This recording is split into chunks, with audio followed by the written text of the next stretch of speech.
Hello guys, நான் உங்கள் anime man. Dragon பால் காக்குமையோட episode 6 தான் இந்த வீடியோவில் பார்க்க போகிறோம். அதுக்கு முன்னாடி நம்ம சேனலுக்கு சப்ஸ்கிரைப் பண்ணிவிட்டு இதோட ப்ரீவியஸ் எபிசோட்ஸ்க்கு உங்கள் சப்போர்ட்டை கொடுங்க. ரொம்ப ரொம்ப கம்மியான வியூஸ் தான் இந்த சீரீஸ்க்கு கிடைச்சிட்ருக்கு. இந்த சீரீஸை சீக்கிரமாக முடிச்சிட்டா அடுத்து Dragon Ball AF, Ultra Ego Vegeta, returns of மாதரான்னு நிறைய சீரீஸை பார்க்கலாம். அதனால் உங்கள் சப்போர்ட்டை மறக்காமல் கொடுங்க. பிளேலிஸ்டோடைய லிங்க்கை டிஸ்கிரிப்ஷன்லேயும் என் ஸ்க்ரீன்லேயும் கொடுக்குறேன், செக் பண்ணி பாருங்கள். லாஸ்ட் எபிசோடில் ப்ரோலி அவரோட ஃபுல் பவர்ஸை அனலைஸ் பண்ணியிருப்பார். ப்ரோலி மட்டும் இல்லாமல் மொத்த சயின்ஸும் அவங்களோட லிமிட்ஸை சர்பாஸ் பண்ணியிருப்பாங்க. இதில் எல்லாரும் மோதிக்கிட்டாங்களா என்னன்னு டீட்டெயிலாக நமக்கு சொல்லலை. பட் ஒட்டுமொத்த சயின்ஸும் ராத்திரி பூரா ஃபைட் பண்ணியிருக்காங்க. ஒரு கட்டத்தில் விடிஞ்சே போச்சு. அப்போது எல்லா சயின்ஸும் டயர்டாகி மட்டையாகிடுறாங்க. அங்கே நிற்கிறது ஒரே ஆள்னா அது ப்ரோலி தான். சரி, இவர் மட்டும்தானே பார்த்தா இவருக்கும் மேலே வெஜிட்டா முகத்தில் காயங்களோட பறந்துக்கிட்டே இருக்காரு. ப்ரோலி அவரோட ஃபார்மை கண்ட்ரோல் பண்ண கொஞ்சம் கொஞ்சமாக லேர்ன் பண்ணிக்கிட்டு வராரு. அதில் இதுதான் ஃபர்ஸ்ட் ஸ்டெப்பாக இருக்குது. ப்ரோலியோட டேலண்ட்ஸை பார்த்த காலிஃப்ளா, ப்ரோலி நீ உண்மையாகவே வேற லெவல் போ, கேள்கிட்ட இருக்கிற பொட்டென்ஷியலை விட உன்னோட பொட்டென்ஷியல் அதிகம்னு சொல்கிறாங்க. வெஜிட்டாவும் ப்ரோலியை புகழ்கிறாரு. கேட்குறட்டும், நானும் போதுன ப்ரோலியே நீ இல்லை, அதை விட செம ஓவர் பவர்டா நீ மாறிட்டேன்னு வெஜிட்டா சொல்கிறாரு. ப்ரோலியை மட்டும் இல்லாமல் காலிஃப்ளாவை கூட வெஜிட்டா பாராட்டுறாரு. இப்படியே தொடர்ந்து ட்ரைனிங்கை எடுக்க சொல்கிறாரு. இவங்க எப்படி பேசிக்கிட்டே இருக்கும்போது திடீர்னு ஏகப்பட்ட ஓல்டு சயின்ஸ் அங்கே வராங்க. வெஜிட்டாவோட இந்த ட்ரைனிங் பிளானட்ஸ் முழுக்க பேசப்பட்டதால் இன்னும் ஏகப்பட்ட பேர் வெஜிட்டாவோட ட்ரைனிங் எடுக்க ஆசைப்படுறாங்க. இது வெஜிட்டாவுக்கு ரொம்ப சந்தோஷத்தை கொடுக்குது. ஆனாலும் அதை அவர் வெளிக்காட்டிக்காம, இந்த ட்ரைனிங் ரொம்ப கடுமையாக இருக்கும், நான் ரொம்ப ஸ்ட்ரிக்டாக தான் உங்களை நடத்துவேன், இது உங்களுக்கு ஓகேவான்னு அந்த ஓல்ட் சயின்ஸை பார்த்து கேட்குறாரு.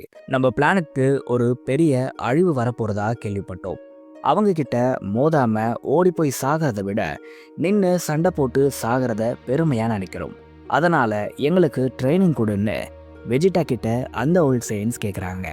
வெஜிட்டாவும் உடனே ட்ரைனிங்கை ஸ்டார்ட் பண்ணுறாரு. அவரோட மனசுக்குள்ள கேட்குறாட், இந்த ஒரு போரை நம்ம ஜெயிக்க முடியுங்கிற நம்பிக்கை எனக்கு இப்போது வந்துருச்சுன்னு சொல்லிக்கிறாரு. காட்சிகள் மாறுது. புல்மா பிளானட் சடலால் இருக்கிற ஏதோ ஒரு வீட்டுக்குள்ளே போய் டைரா போட்டுடுறாங்க. அங்கே போய் ஒரு ஆண்டி கிட்ட பேசி ஃப்ரெண்ட்ஸ் ஆகிடுறாங்க. அப்புறம் ரெண்டு பேரும் மாற்றி மாற்றி அவங்களோட ஃபேமிலிஸ் பற்றி ஷேர் பண்ணிக்கிறாங்க. அப்போ புல்மா அந்த ஆண்டியோட ஹஸ்பண்ட் பற்றி கேட்குறாங்க. இவங்களோட ஹஸ்பண்ட் ஒரு டஃபிலியன்னு சொல்கிறாங்க. இது டஃபிலியனான்னு புல்மா ஷாக் ஆகுறாங்க. ஏன்னா இந்த டஃப்லியன் தான் பிளானட் வெஜிட்டால சேயன்ஸ்க்கு முன்னாடி வாழ்ந்துக்கிட்டு இருப்பாங்க. இவங்களை கொண்டுட்டு தான் சேயன்ஸ் அந்த பிளானட்டையே பிடிச்சிருப்பாங்க. இது யூனிவர்ஸ் 7ல் நடந்த ஒரு விஷயம். ஆனால் இந்த யூனிவர்ஸில் அப்படி இல்லாமல் டஃப்லியனும் சேயன்ஸும் ஒன்றா தான் இருக்காங்க. அதில் ஒரு டஃப்லியனை தான் இவங்க கல்யாணம் பண்ணியிருக்காங்க. பொதுவாகவே டஃப்லியன்ஸ் ரொம்பவே இன்டெலிஜென்ட்டாக இருப்பாங்க. இதனால் புல்மாக்கு இந்த டஃப்லியன்ஸ் மேலே ஒரு ஆர்வம் வருது. எப்படியாவது இந்த ஆண்டியோட ஹஸ்பண்டை மீட் பண்ணிடணும், அவங்களோட டெக்னாலஜியை லேர்ன் பண்ணணும்னு புல்மா நினைக்கிறாங்க. இதுக்காக புல்மா அந்த ஆண்டிக்கிட்ட ரொம்ப நேரமாக பேசிக்கிட்டு இருக்காங்க. கடைசியாக உங்கள் ஹஸ்பண்டை நான் மீட் பண்ணணும்னு கேட்டுடுறாங்க. ஆனால் அவங்களோட ஹஸ்பண்ட் மேக்சிமம் வீட்டுக்கு வரமாட்டாராம், எப்போவுமே லேபில் பிஸியாக தான் இருப்பாருன்னு அந்த ஆண்டி சொல்கிறாங்க. அப்போது அந்த லேப்கே போய் பார்க்கலாம்னு புல்மா சொல்ல, அவ்வளோ சீக்கிரம் அந்த லேப்குள்ளே யாராலையும் போக முடியாது, அதுக்கு ஸ்ட்ராங்கான ரெக்கமெண்டேஷன் வேணும்னு சொல்கிறாங்க. பட் என்னால் உன்னை உள்ளே கூட்டிகிட்டு போக முடியும்னு அந்த ஆண்டி சொல்கிறாங்க. இதனால் புல்மா செம ஹாப்பியாக இருக்காங்க. காட்சிகள் மாறுது. நம்ம டோர்னமெண்ட் ஆஃப் பவரில் பார்த்த ட்ரியோஸ் ஆஃப் டேஞ்சரோட கிரிலின், யாம்சா, டியன் ட்ரைனிங்களுக்கு போயிருப்பாங்க. ஆனால் இங்கே இருக்கிற பீப்புள்ஸ்க்கு கிராண்ட் ப்ரீஸ்டோட மெசேஜே வந்து சேரலை. ஏன்னா இந்த க்ளவுட்ஸோட திக்னஸ் ரொம்பவே அதிகமாக இருக்குது. இதனால் கிரிலின் நடந்த எல்லா விஷயத்தையும் இந்த ட்ரியோஸ் ஆஃப் டேஞ்சருக்கு எக்ஸ்பிளைன் பண்ணிட்டு இருப்பார். இந்த எல்லா விஷயத்தையும் கேட்ட ட்ரியோஸ் ஆஃப் டேஞ்சர் செம்ம கடுப்பாகிறாங்க.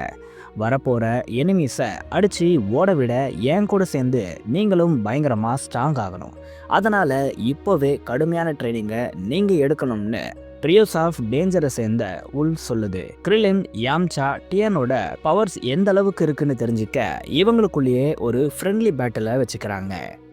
இதில் டியன், கிரிலின், யாம்சா செம்ம அடி வாங்குறாங்க. காட்சிகள் மாறுது. ப்ரீவியஸ் எபிசோடில் ஆண்ட்ராய்டு 18 அண்ட் 17 தேடி பெப்பரானின்னு சொல்லப்படுற ஒரு ஏலியன் வந்திருக்கும். இவர் சுப்ரீம் காய் டிஎன்ஏவை வச்சு ஆண்ட்ராய்ட்ஸை கிரியேட் பண்ண நினச்சிருப்பாரு. இதுக்காக ஆண்ட்ராய்டு 17 அண்ட் 18ஓட ஹெல்ப்பை கேட்டு வந்திருப்பாரு. முதல்ல இதுக்கு இவங்க ஒத்துக்கலைனாலும் இப்போ இவங்களுக்கு சக்தி வாய்ந்த ஆட்கள் வேணும். இதை பெப்பரானியால் பண்ண முடியும்னு ஆண்ட்ராய்டு 17 அண்ட் 18 நம்பினதால இந்த பிளானுக்கு ஓகே சொல்கிறாங்க. அங்கே சேட்டனும் பூவும் வராங்க. அப்போ பெப்பரானி அவர் கிரியேட் பண்ண இந்த சின்ன ரோபோட்டை பற்றி சொல்லிக்கிட்டு இருப்பார். இதோட பேர் ஷின் ரோபோட்டா. இது யூனிவர்ஸ் லெவலில் போர்ட்டல்ஸை ஓப்பன் பண்ணணும்னு சொல்லியிருப்பார். ஆனால் அதுக்குள்ள பூ இந்த ஷின் ரோபோட்டை அப்படியே தின்னுருப்பார். இதனால் பூ யாருக்கும் தெரியாத இடத்துக்கு டெலிபோர்ட் ஆகி இருப்பார். இதை பார்த்த பெப்பரோனி ஆண்ட்ராய்டு 17 அண்ட் 18 எல்லாருமே ஷாக் ஆகுறாங்க. ஆனால் பூ வேற யூனிவர்ஸ்க்கெல்லாம் போகலை. அதுக்கு பதில் டீமன் ரெலம்க்கு போயிருப்பார். அங்கே ஏகப்பட்ட டீமன்ஸ் இவரை வாட்ச் பண்ணுற மாதிரி காட்டியிருப்பாங்க. காட்சிகள் மாறுது. கோஆன் ஜீரன் கொடுத்த மிஷன்ஸை சக்ஸஸ்ஃபுல்லாக கம்ப்ளீட் பண்ணிட்டு வந்துட்டாரு. இதனால் கோஆனை ஜீரன் அவரோட டீமில் சேர்த்துக்கிறாரு. இதை செலிப்ரேட் பண்ணுற விதமாக எல்லாரும் பார்ட்டி பண்ணிட்டு இருக்காங்க. அப்போது டிஸ்போவும் கோஆனும் அவங்களோட ஃபேமிலிஸ் பற்றி டிஸ்கஸ் பண்ணிட்டு இருக்காங்க. அப்போ திடீர்னு அங்கே பெல்மாட் வராரு. இதை பார்த்து எல்லாரும் ஷாக்காக காட்சிகள் மாறுது. கோட்டன் ட்ரங்க்ஸ் கிட்ட அந்த டோரை பற்றியும் அதுக்கு பின்னாடி இருந்து வந்த வித்தியாசமான ஆரா பற்றியும் சொல்லிக்கிட்டு இருக்காரு. என்னது, நீ மட்டும் எப்படி இப்படி ஒரு ஸ்டேட்டுக்கு போன? நானும் அதே ஸ்டேட்டுக்கு போகணும், எப்படியாவது எனக்கு ஹெல்ப் பண்ணுன்னு ட்ரங்க்ஸ் கோட்டன்ட்ட கேட்குறாரு. அது ஒன்றும் அவ்வளோ பெரிய கஷ்டம் இல்லை.